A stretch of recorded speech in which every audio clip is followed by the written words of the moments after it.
Noah Beck stood frozen at the entrance of the Martian cave. His suit's lights revealed glowing symbols on the curved walls, unlike anything humans had documented before. As commander of the United Earth Defense Force's 5th Explorer Division, he'd seen many unusual things during his 15 years of space service, but nothing like this. "Control, we found something," he said into his comm. "You need to see this." The cave tunnel extended deep into the red planet's crust. What had begun as a routine geological survey had turned into the most significant discovery in human history. "The inscriptions are moving," said Noah, watching as the strange markings shifted and flowed across the stone. "It's like they're alive." Susan Wright, their team's cultural specialist, moved carefully beside him. "I think they're responding to our presence. Look how they're gathering around the light from our suits." 3 days later, a full research team arrived from Earth. The cave was now a hive of activity, with equipment, cables, and scientists filling the ancient space. Dr. Olivia Grant, Earth's foremost xenolinguist, had barely slept since arriving. "It's not just writing," she explained to Noah as they examined the central chamber where the symbols were most concentrated. "It's a warning." Noah frowned. "A warning about what?" Olivia pointed to a recurring pattern that appeared throughout the cave. This symbol sequence describes something these beings called the Devourer, a cosmic entity that consumes civilizations. "Are you saying these aliens left a message about some kind of space monster?" Noah couldn't keep the skepticism from his voice. "These weren't just any aliens," Olivia said. "According to what we've translated, they called themselves the Vordax. They were a highly advanced species that mapped our galaxy millions of years ago." The research team discovered that the deeper they went into the cave system, the more detailed the warnings became.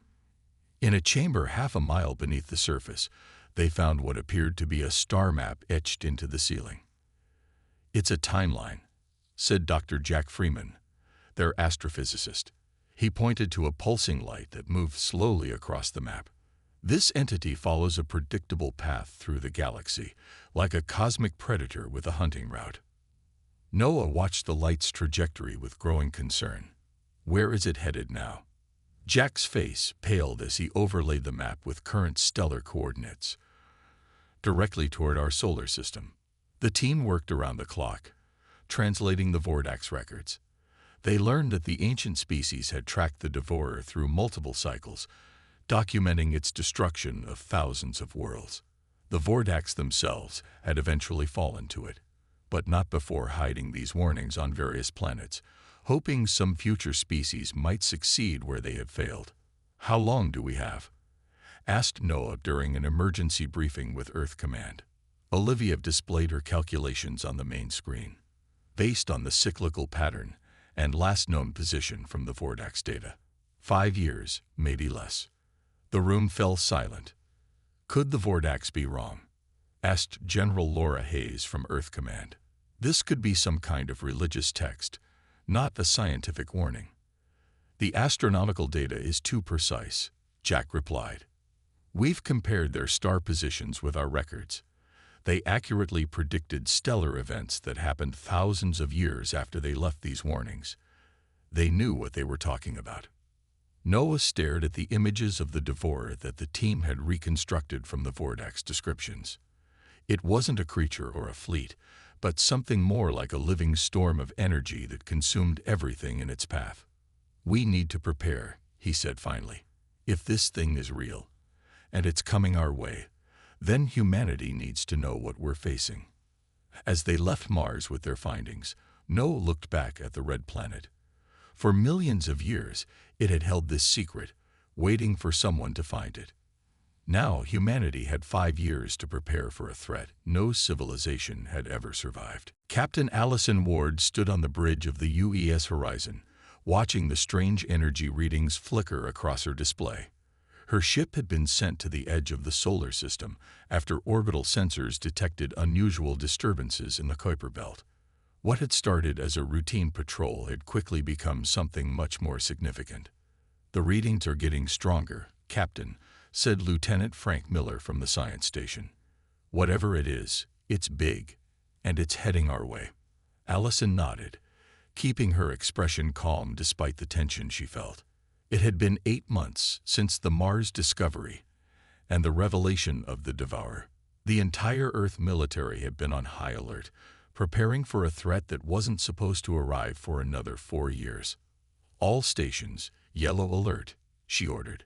Let's not assume the worst yet. The horizon moved deeper into the darkness beyond Neptune, its powerful sensors scanning ahead. What they found wasn't the Devourer, but something almost as surprising: ships. Hundreds of them, clustered together in a disorganized fleet. "They're definitely not ours," said Commander Ryan Porter, her first officer. "Design configurations don't match anything in our database." "Are they responding to hails?" Allison asked. "Nothing yet. Wait." Frank straightened in his chair. "We're getting something. I think it's a response, but the language is unfamiliar." It took 6 hours for the translation systems to establish basic communication. By then, 3 more Earth ships had arrived as backup. The alien fleet remained in position, seemingly waiting. Finally, a face appeared on the main view screen. Humanoid, but with pale blue skin and large pupil-less eyes. The alien spoke, and the computer translated with a slight delay. "I am Zyrex, diplomatic representative of the Kilari remnant. We come seeking sanctuary." Allison introduced herself and asked the question foremost on everyone's mind. "What are you running from?" Zyrex's expression changed subtly. "The consuming shadow. The end of worlds. You would not have a name for it yet." "The Devourer," Allison said quietly. Zyrex's eyes widened. "You know of it? How is this possible? Your species has not yet achieved full interstellar civilization." Allison explained about the Vordak's warnings and how Earth was preparing to defend itself. As she spoke, she noticed Zyrex becoming increasingly agitated. "You plan to fight?" The alien seemed genuinely shocked. "This is unprecedented. The Devourer cannot be defeated. We are the survivors of 17 systems, all consumed. Our homeworld is gone, as are hundreds of other species we once traded with." Ryan leaned close to Allison. "If they've encountered this thing already, they could provide valuable intelligence." Allison nodded. "Ambassador Zyrex, we invite a delegation from your people to Earth. We need to know everything you can tell us about this threat." 3 days later, in the United Earth Defense Headquarters beneath the Rocky Mountains, Zyrex addressed the Planetary Council. The alien's tale was grim. The Kilari had been a federation of 17 star systems, with technology far beyond Earth's current capabilities. Yet when the Devourer arrived, their defenses had proven useless. "It does not simply destroy," Zyrex explained. "It consumes. Energy, matter, information. All are absorbed into its mass. Weapons pass through it as if firing into an ocean. Shields fail. Communications become corrupted. And then worlds die." "How many civilizations have fallen to this thing?" asked Secretary Eric Mason. "In our recorded history, hundreds. Many more before that, likely thousands across the millennia." The room fell silent before General Isabel Reyes asked the critical question. "Has anyone ever successfully defended against it?" Zyrex looked around the room with an expression of pity. "No one ever has. That is why we flee. That is why all sensible species flee. Your defiance is admirable, but it is also futile." Allison watched as the Earth leadership exchanged glances. The Kilari's warning was sobering, but she could see in their eyes what Zyrex couldn't. Humanity had no intention of running. They would stand their ground, even if they were the first to do so. Defense Secretary Eric Mason stood before the United Planetary Council in their underground chamber beneath Geneva. Behind him, a large screen displayed technical schematics that few in the room fully understood. He had called this emergency session to propose what many would consider impossible.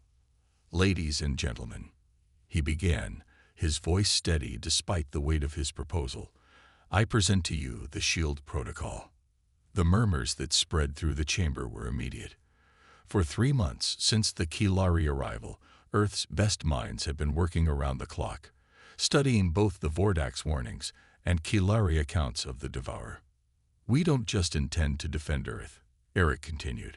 We intend to trap and destroy the Devourer. Council President Helen Dias leaned forward. Secretary Mason, with all due respect, even the Kilari with their superior technology could not stop this entity. What makes you think we can? Eric nodded to a woman sitting in the front row. I'll let Chief Engineer Diane Rivera explain. Diane walked to the center of the chamber. Small and intense, she had spent the last decade developing quantum barrier technology for deep space exploration. Now that work had found a new purpose. The quantum barrier was originally designed to protect ships from radiation and micrometeorites, she explained. But our recent breakthroughs have expanded its potential dramatically. She activated a holographic display showing a sphere of shimmering energy. This is a working prototype, scaled down of course. The barrier doesn't just block physical objects. It creates a dimensional fold that can contain and redirect energy. The council members watched as test projectiles fired at the sphere were either deflected or absorbed into the glowing field. Many looked skeptical. You're suggesting we build this around the entire planet? Asked the Russian representative. The energy requirements would be enormous, Diane finished for him. Yes, but not impossible. Especially if we incorporate what we've learned from the Kilari refugee fleet. Several councilors shook their heads. Eric had expected this reaction. What they were proposing had never been attempted by any known civilization. Dr. Kevin Patel has made additional discoveries that support our approach, Eric said, gesturing to a thin man with tired eyes who stood up from his seat. I spent weeks translating the deeper sections of the Vordak's archives, Kevin explained.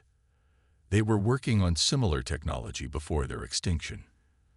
They called it the Soul Cage, designed to trap the Devourer's consciousness. He displayed several complex equations that matched parts of Diane's barrier design. The Vordak's ran out of time, but they laid the theoretical groundwork. We can finish what they started. The Chinese representative frowned. Why not simply evacuate? The Kilari have offered to help us build generation ships. And go where? Eric asked. The Kilari have been running for decades. How many worlds can support human life? How long before the Devourer finds us again? No, we stop running. We make our stand here. The debate continued for hours. Some council members argued that the resources would be better spent on evacuation ships. Others worried that confronting the Devourer might only anger it, making Earth a specific target rather than just another world in its path. Finally, President Dias called for a vote. The SHIELD protocol passed by a narrow margin. As the council dispersed, Diane approached Eric. We have authorization, but we still don't know if it will work. That's why we're going to build it and test it before the Devourer arrives, Eric replied. We have just under 4 years. Later that evening, Kevin Patel sat alone in his lab, studying the final Vordak's equations. There was something they had discovered in their final days, something about the Devourer's true nature that might be crucial to defeating it. As he worked through the night, he began to understand what the Vordak's had realized too late. The Devourer wasn't just consuming civilizations for sustenance or conquest. It was searching for something specific, something that might explain why Earth was directly in its path. Major Samantha Cole stepped onto the bridge of the diplomatic vessel UES Olive Branch, trying not to show how tired she felt. This was her 7th planetary visit in 2 weeks, and each one had ended with the same result: rejection. Status of our approach to Arxer space, she asked her pilot. We're being scanned by their outer defense grid, Lieutenant Paul Davis replied. They've acknowledged our diplomatic codes but haven't granted landing clearance yet. Samantha nodded. She had expected this. The Arxer were known throughout local space as isolationists, focusing entirely on technological advancement with little interest in the affairs of other species. But they were also rumored to possess energy manipulation technology that could prove crucial to the SHIELD protocol. "They're hailing us," Paul announced, looking surprised. The view screen activated, showing a tall, thin being with silver skin and 4 arms. "Earth vessel, state your purpose," the Arxer representative said without introduction. Samantha stepped forward. "I am Major Samantha Cole of Earth's Diplomatic Corps. We seek an audience with your science consortium regarding a threat to all intelligent life in this sector." 2 hours later, Samantha stood before the Arxer Science Consortium in their orbital station. Unlike other species, the Arxer had immediately understood the data she presented about the Devourer. "Your quantum barrier concept is intriguing," said head scientist Felix. "We have experimented with similar technology, but containing such an entity would require energy sources beyond your current capabilities." "That's why we've come to you," Samantha replied. "We're not asking you to fight our battle. We're asking for technological exchange." The Arxer scientists conferred among themselves using a series of rapid clicking sounds. Finally, Velix addressed her again. "Most species flee the Devourer. Your choice to stand against it is unexpected. We find this approach worthy of study." It wasn't the enthusiastic alliance Samantha had hoped for, but it was progress. The Arxer agreed to provide technical advisors and specialized materials for the quantum barrier. 3 days later, her ship approached a very different world. Where the Arxer system had been all sleek technology and sterile environments, the Thrak homeworld was a planet of vast military complexes and orbital weapons platforms. The Thrak admire strength, her cultural advisor Ben Holt reminded her. "Don't show weakness or uncertainty." The meeting took place in a massive war hall, where Samantha faced the Thrak War Council, 12 massive, reptilian beings covered in natural armor plating.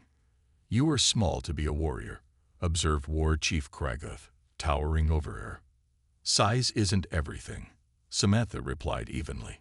"Humanity may be younger than many galactic species, but we're prepared to face what others run from." She activated a hologram showing Earth's defensive preparations, including the prototype barrier shield now being tested around the moon. "The Devourer has consumed countless worlds," she explained. "Each time, species flee before it, surrendering their homes without a fight. We intend to break this cycle." Kragoth leaned forward. "You do not run. You stand. This is the way of warriors." "We stand," Samantha confirmed. "But we need allies with combat experience and resources." The Thrak were impressed by humanity's defiance.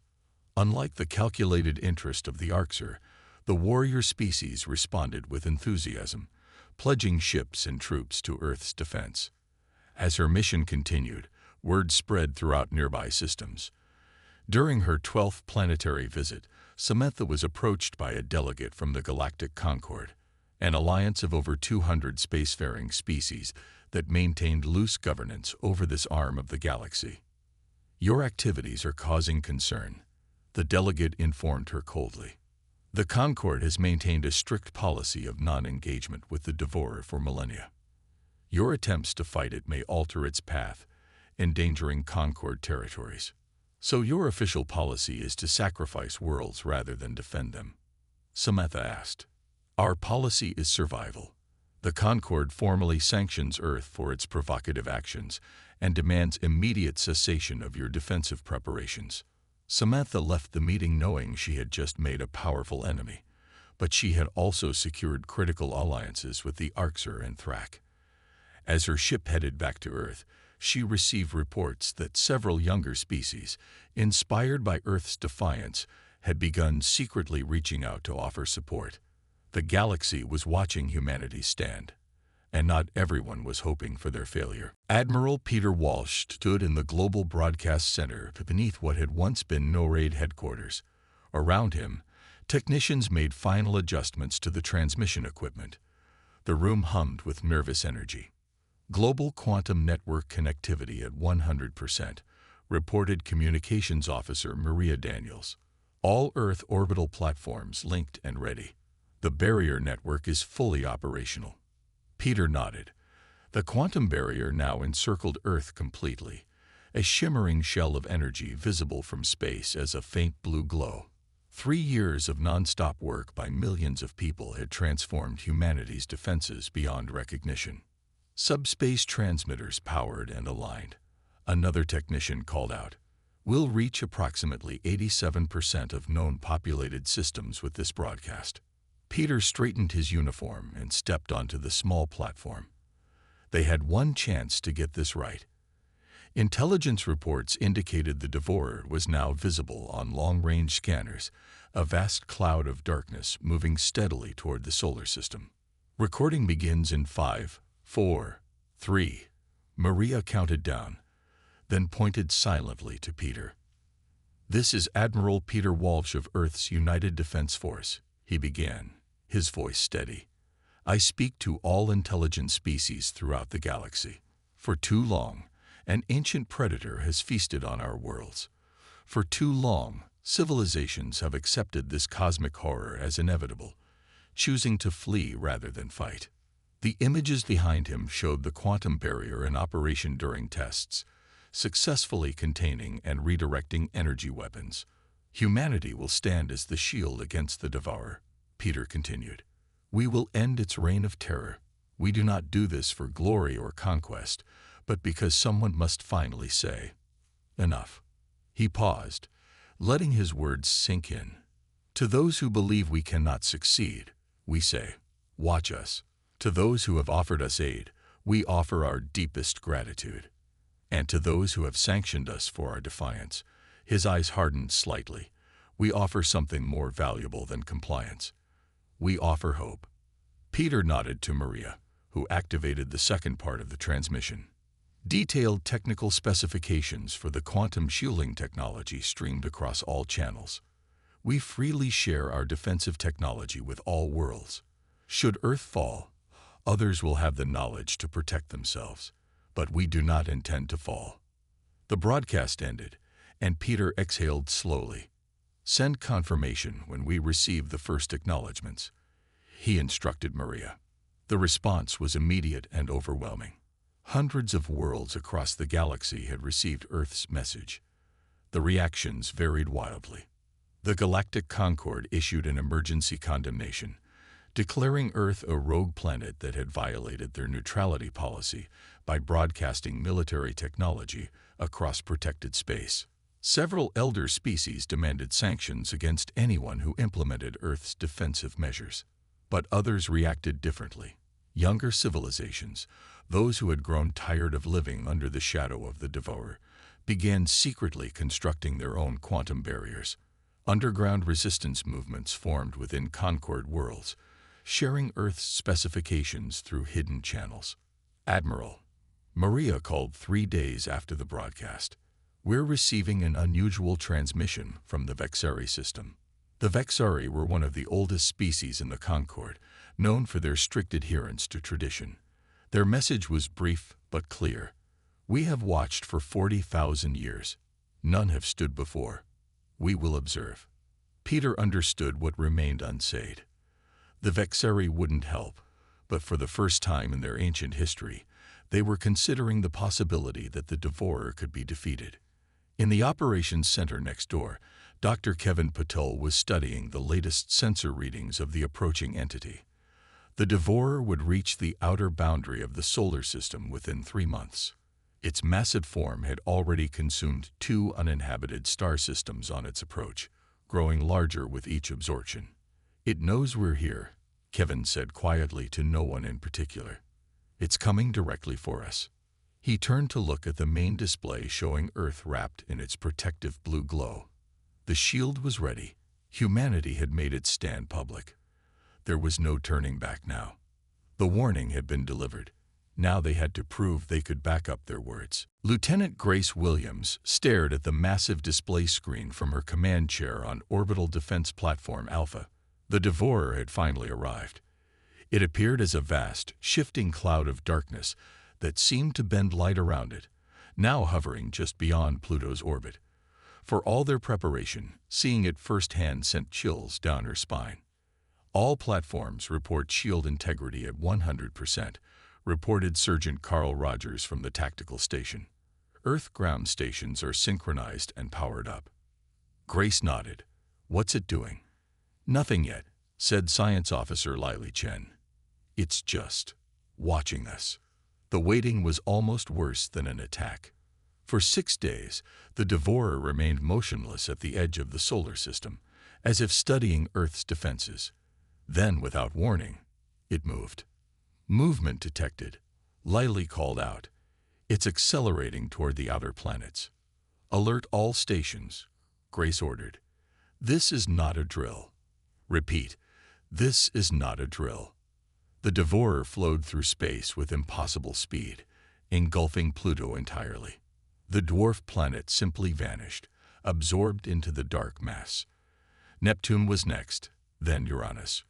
With each absorption, the entity grew larger and darker. It's consuming the planets to gather mass and energy, Lily explained, her voice tight with tension, just like the Kilari described. The quantum barrier surrounding Earth hummed with increasing power as the defense network prepared for the coming assault. Allied ships from the Thrak fleet positioned themselves in defensive formations, while Arxer technical specialists monitored the barrier's stability from their stations. When the Devourer reached Jupiter, something unexpected happened. Instead of consuming the gas giant immediately, it sent tendrils of darkness probing toward its moons. One by one, the smaller bodies disappeared. It's being selective, Grace observed. Why not take Jupiter first? On Earth, in the main defense headquarters, Dr. Alan Morrison watched the same data with growing fascination. As the foremost physicist on the quantum barrier project, he noticed patterns others missed. It's prioritizing moons with higher concentrations of specific elements, he told Admiral Walsh. Look at the composition analysis. He pointed to a chart showing that the Devourer had consumed moons rich in certain rare minerals before moving on to Jupiter itself. It's not just mindless consumption. It's hunting for something specific. When the entity finally reached Mars, the outer layer of the quantum barrier activated. The red planet was wrapped in a shimmering blue field, the first test of Earth's defenses. The Devourer paused, its amorphous form shifting as if confused by this resistance. Then it attacked. Tendrils of pure darkness struck the barrier around Mars, seeking weaknesses. The shield held initially, but alarm signals blared across Grace's command center. Shield fluctuations detected, Carl shouted. It's changing its approach. The energy signature is shifting to match our barrier frequency. Grace watched in horror as the Devourer adapted, its darkness somehow phasing through the quantum barrier by creating dimensional distortions. Mars shuddered visibly, then began to break apart as the entity consumed it from within. It's learning, Grace whispered. Send the data to Earth immediately. Dr. Morrison received the Mars data and rushed to analyze it. What he found both terrified and fascinated him. The Devourer isn't just attacking physically, he explained to the Emergency Council. It's attacking through multiple dimensional planes simultaneously. As the entity approached Earth, Morrison made a breakthrough.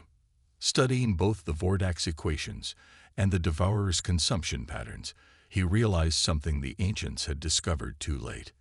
It's not a single entity, he announced. The Devourer is actually trapped in a parasitic relationship with another consciousness. It must feed continuously to maintain the symbiosis, or both will die. This revelation came just as the Devourer reached Earth's moon. Unlike Mars, the moon was protected by the full strength of the quantum barrier network. When the entity struck, the shield flared brilliant blue, actually pushing the darkness back. For the first time in recorded history, the Devourer had been repelled.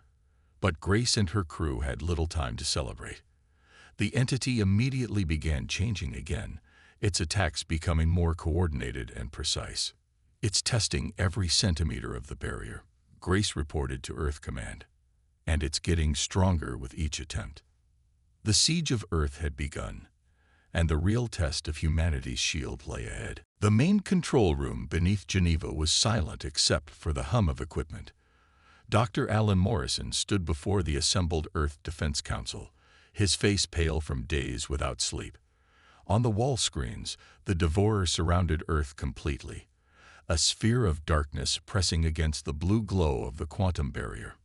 "Our shield is holding, but not for much longer," Alan explained. "Each attack is more precise than the last.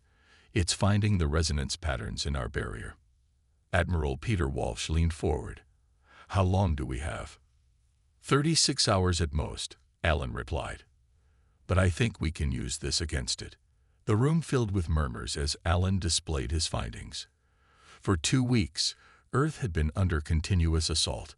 The quantum barrier had repelled countless attacks, but each defense drained more power from the global network.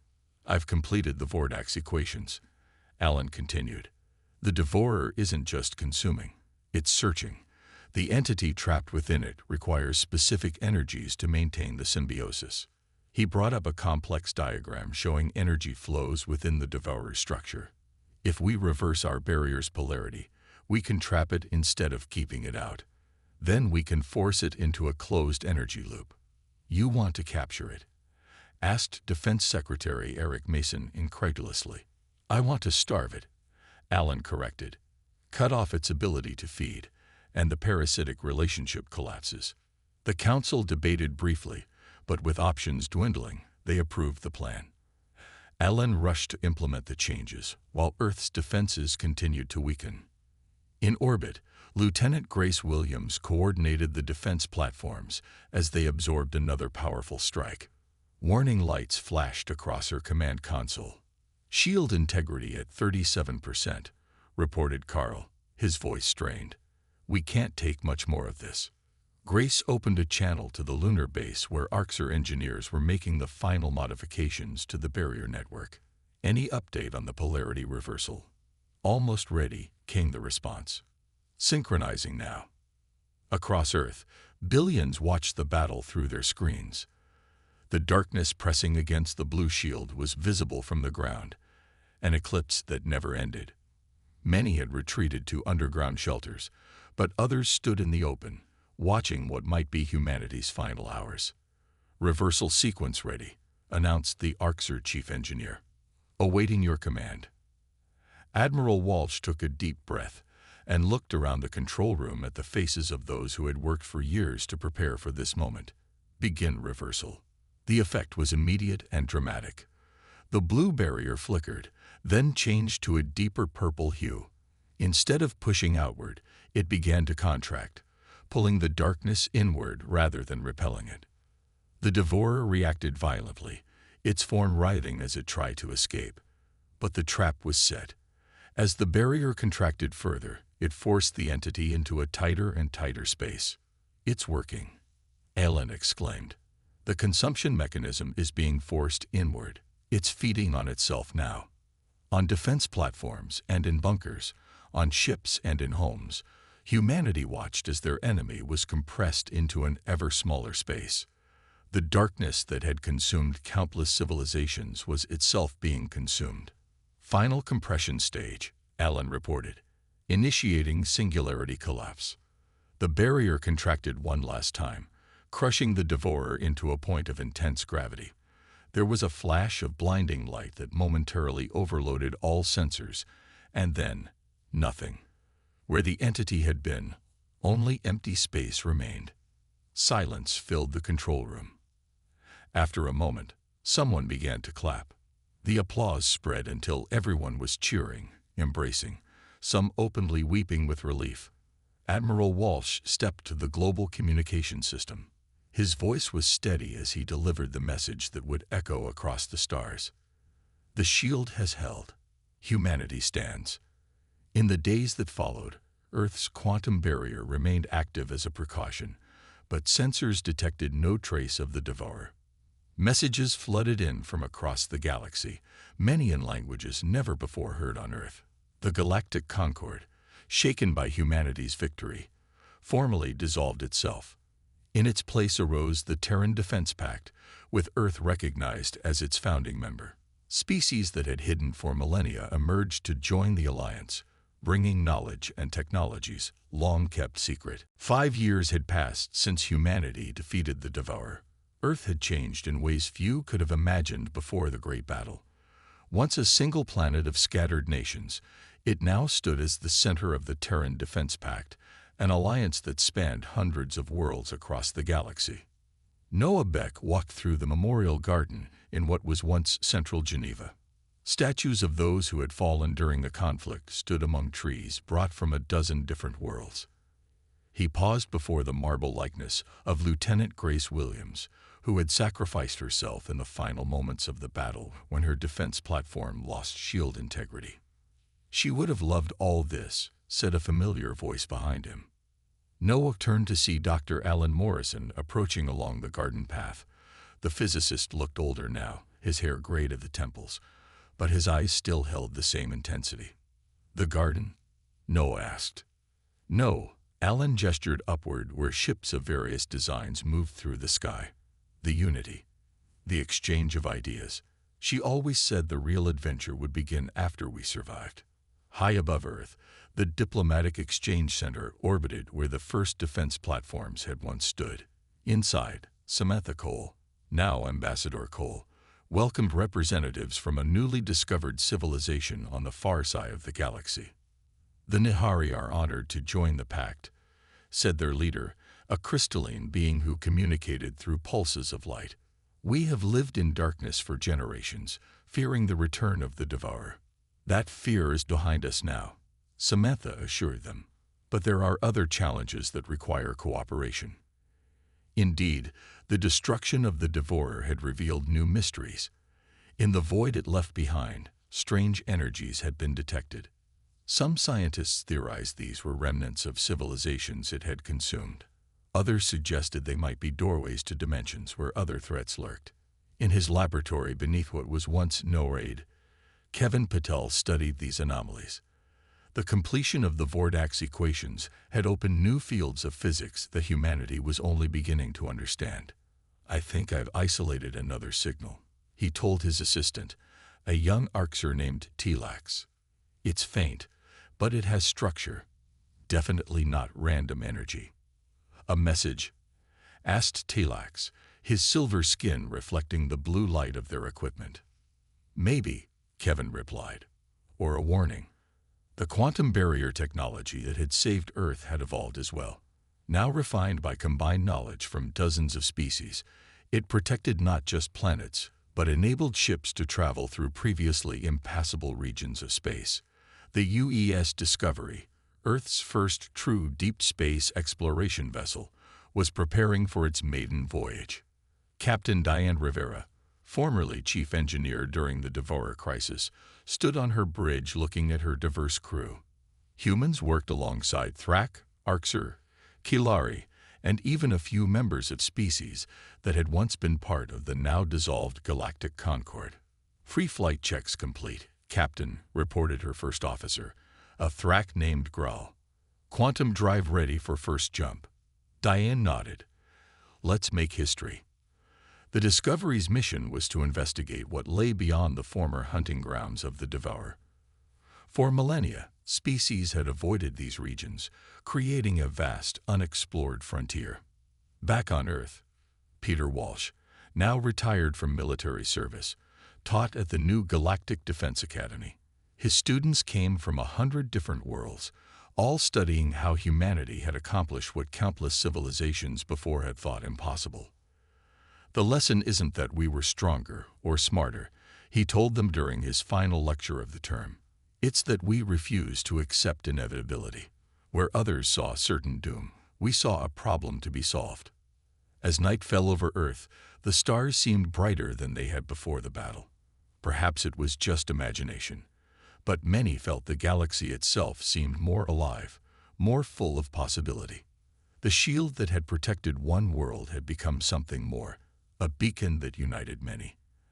And though challenges remained, and new threats would surely arise, the message Earth had sent still echoed through the stars.